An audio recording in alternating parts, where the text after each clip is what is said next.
Welcome! In this lesson, we're covering 5.2, Conducting Effective Internal ISMS Audits. This explainer is produced by EasyPathUni in coordination with Yazan Ibrahim. So, internal audits. For a lot of people, that word just brings to mind this tedious, boring checklist exercise. But what if we've been looking at it all wrong?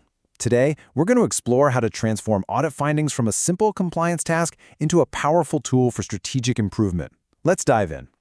And this quote right here, it just hits the nail on the head. Too often an audit is seen as the finish line, but the report itself is just a starting gun. The real value isn't in the findings themselves, but in what you do with them after the auditors have left the building. And that's the big question, isn't it? It's so easy for a detailed audit report to land on a desk, get a quick glance, and then get filed away in some digital folder. Its potential completely wasted.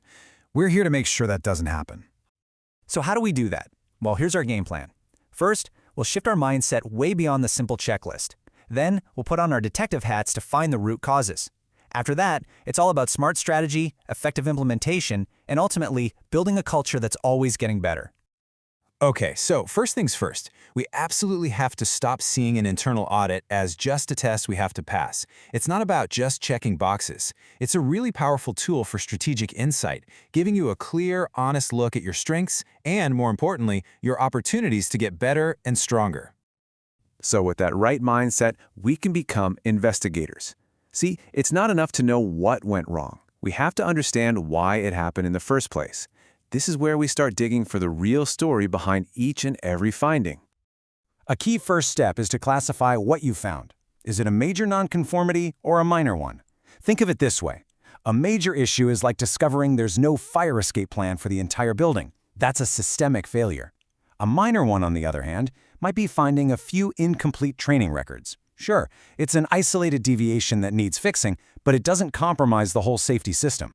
And this brings us to one of the most powerful tools in your arsenal, root cause analysis, or RCA. This is how you stop playing whack-a-mole with problems. Instead of just patching the symptom you see on the surface, RCA is all about digging down to the foundation to find out why the problem even exists at all, making sure it's solved for good. Just look at how a simple technique like the 5 whys completely reframes this problem. It starts with a technical issue, an unpatched server, but by repeatedly asking why, we peel back the layers and uncover the real story. It wasn't a tech glitch, it was a system failure, driven by a vague schedule, an outdated procedure, and ultimately, a lack of clear ownership. We've just gone from a surface-level symptom all the way down to the systemic root cause. Okay, so you've done the detective work and you know the root causes. Now what? You probably have a list of things to fix, but with limited time and resources, you can't do everything at once. This section is all about how you decide what to tackle first for the biggest possible impact. This is a brilliant but really effective way to prioritize. You use a matrix just like this to map out each finding based on its risk level and how much effort it'll take to fix it. The goal? Identify the quick wins.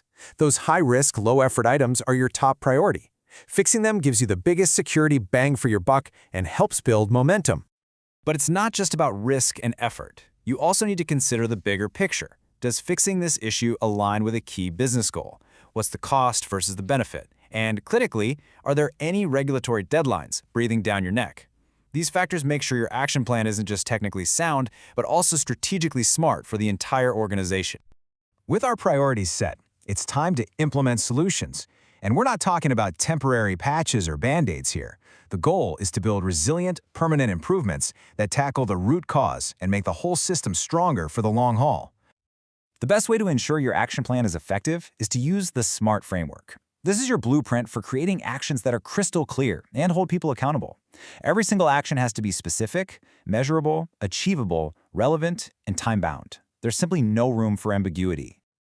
And this slide just perfectly demonstrates the power of SMART. Improved patching is just a vague wish, but the SMART action plan, that's a concrete commitment.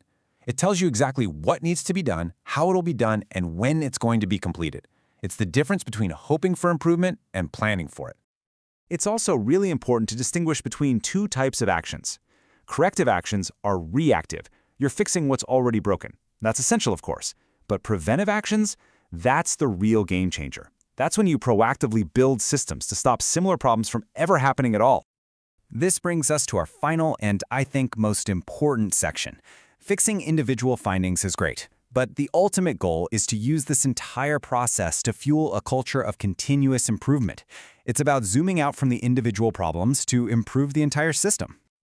A huge part of this is communication, and it can't be a one-size-fits-all email. You have to tailor your message. For management, you translate technical findings into business risk and what resources you need. For your staff, you explain the why behind the changes to get their buy-in. And for external partners, you demonstrate your commitment to security to build their trust. And here it is, the ultimate payoff, a cultural shift. When audits stop being about blame and start being about growth, well, that shift is the single most important goal of this entire process. Over time, all the data you collect becomes a powerful strategic asset. When you aggregate it, you can spot trends, justify budgets, and benchmark your performance. It transforms audit data into a clear, data-driven view that helps leadership steer the ship. This quote just perfectly summarizes everything we've talked about. An audit isn't the end of a process. It's the beginning of the next cycle of improvement. It's the catalyst that keeps your organization dynamic, resilient, and always evolving. So I'll leave you with this final thought to take away. As you look ahead to your next internal audit, ask yourself this. Are you approaching it as just another test you need to pass, or are you ready to embrace it as a genuine opportunity to learn, to strengthen, and to grow? The choice is yours.